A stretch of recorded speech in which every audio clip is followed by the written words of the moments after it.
पिछले भाग में आपने सुना था कि ईशानी नायरा को उसके रूम में ढूंढने जाती है, पर नायरा उसे नहीं मिलती, जिस वजह से वो बेचैन हो जाती है कि कहीं उसकी नायरा दी उसे छोड़कर चली तो नहीं गई।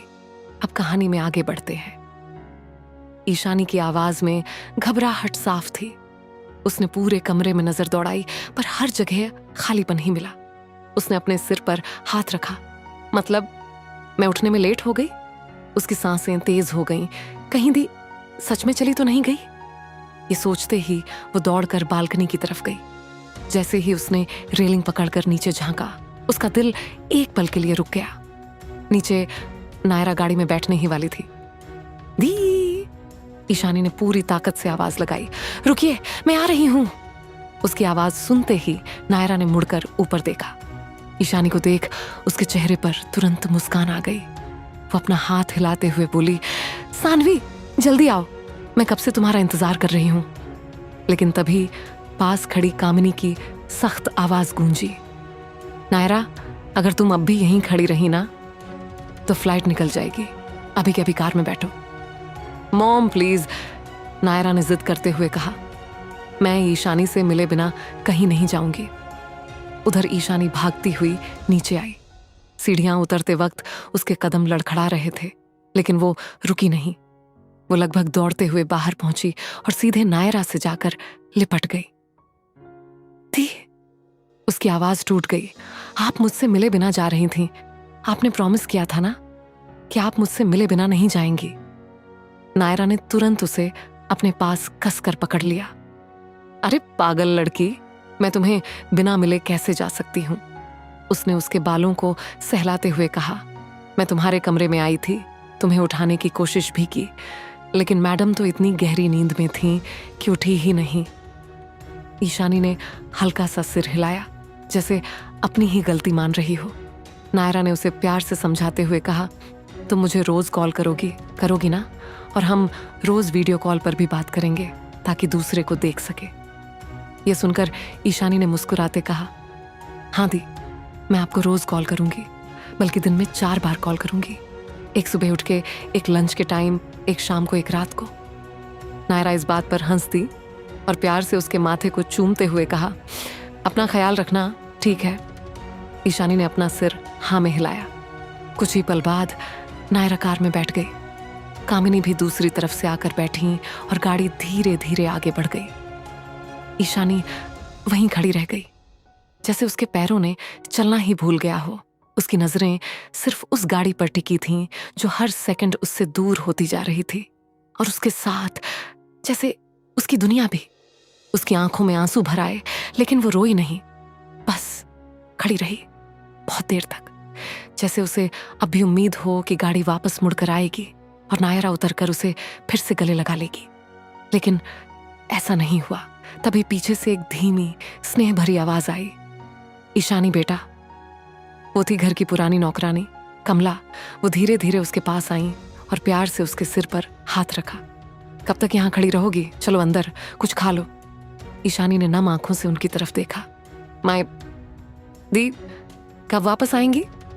उसकी आवाज इतनी मासूम थी कि सुनते ही दिल भारी हो जाए। आपको पता है ना, मैं उनके बिना नहीं रह सकती।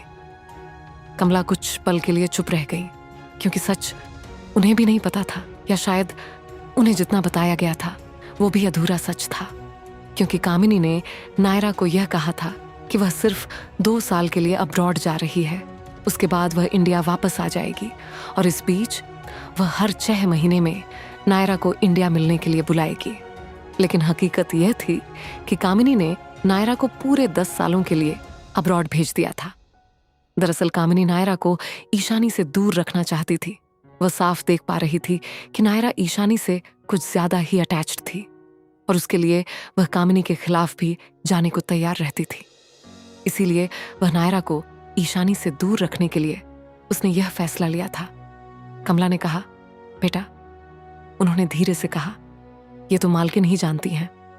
फिर खुद को संभालते हुए बोली, चलो मैं तुम्हारे लिए नाश्ता बनाती हूँ। ईशानी ने एक बार फिर उस रास्ते की तरफ देखा जहां से गाड़ी गायब हो चुकी थी।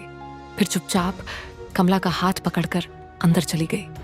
लेकिन उसे ये नहीं पता था कि जिस इंतजार के साथ वो अंदर जा रही है वो कुछ दिनों या महीनों का नहीं बल्कि सालों का होने वाला था। 10 साल बाद दिल्ली के सबसे पॉश बिजनेस डिस्ट्रिक्ट के बीचों बीच आसमान को छूती हुई एक आलीशान बिल्डिंग खड़ी थी। बिल्डिंग पर बड़े अक्षरों में लिखा था चौहान एम्पायर। पूरी बिल्डिंग ब्लैक ग्लास से बनी हुई थी जो दूर से ही रौब और ताकत की कहानी बयां कर रही थी। बिल्डिंग के अंदर टॉप फ्लोर पर बने आलीशान मीटिंग रूम में दिल्ली के बड़े बड़े बिजनेसमैन बैठे हुए थे।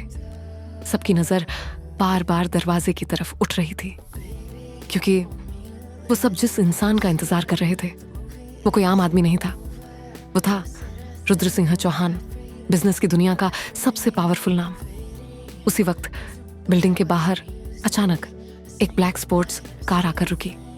जैसे ही कार रुकी वहां मौजूद सिक्योरिटी गार्ड्स तुरंत सतर्क हो गए। कार का दरवाजा खुला और अगले ही पल ब्लैक शूज जमीन पर टिके। धीरे धीरे वो शख्स बाहर आया। Black shirt, black coat, black pant. उस शख्स को शायद ब्लैक कलर से इश्क था। वो शख्स था रुद्र सिंह चौहान। उसकी शर्ट के ऊपर के 2 बटन खुले हुए थे जिससे उसकी परफेक्ट पर्सनालिटी साफ नजर आ रही थी। उसके बाल जेल से परफेक्टली सेट थे लेकिन माथे पर गिरती 2 लटें उसे और भी ज्यादा खतरनाक तरीके से हैंडसम बना रही थीं। उसने अपनी कलाई पर बंधी महंगी घड़ी ठीक की और उसके होंठों पर एक हल्की सी दिलकश स्माइल उभर आई। वो मुस्कान जो किसी भी लड़की का दिल धड़काने के लिए काफी थी। रुद्र ने जैसे ही बिल्डिंग के अंदर कदम रखा पूरे ऑफिस का माहौल ही बदल गया। सभी एम्प्लॉयज तुरंत सीधे होकर खड़े हो गए लेकिन खासकर ऑफिस की फीमेल एम्प्लॉयज की नजरें तो बस उसी पर टिक गईं। कई लड़कियां तो सिर्फ उसकी एक नजर पाने के लिए बहाने ढूंढती रहती थीं और रुद्र उसे ये बात अच्छे से पता थी। वो हल्का सा मुस्कुराया और रिसेप्शन पर खड़ी लड़की की तरफ देखकर बोला, गुड मॉर्निंग मिस मेहरा। उसकी गहरी आवाज सुनते ही बेचारी लड़की के गाल हल्के गुलाबी हो गए। वो स्माइल करते हुए बोली, गुड मॉर्निंग सर। रुद्र ने शरारती अंदाज में आंखें सिकोड़कर कहा, इतना नर्वस क्यों हो रही हैं आप? उसकी बात सुनकर आसपास खड़े लोग हल्का सा मुस्कुरा दिए।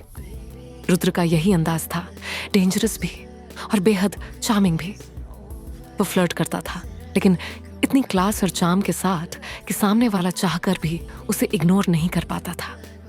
रुद्र ने अपनी कोट की स्लीव्स ठीक की, फिर कॉन्फिडेंस से लिफ्ट की तरफ बढ़ गया। उसके पीछे पीछे उसकी पावरफुल ऑरा भी जैसे चल रही थी। हमारी कहानी के हैंडसम हीरो रुद्र सिंह चौहान से तो आप मिल ही लिए। अब देखते हैं हमारी कहानी की खूबसूरत ईशानी 10 साल बाद कैसी दिखती है।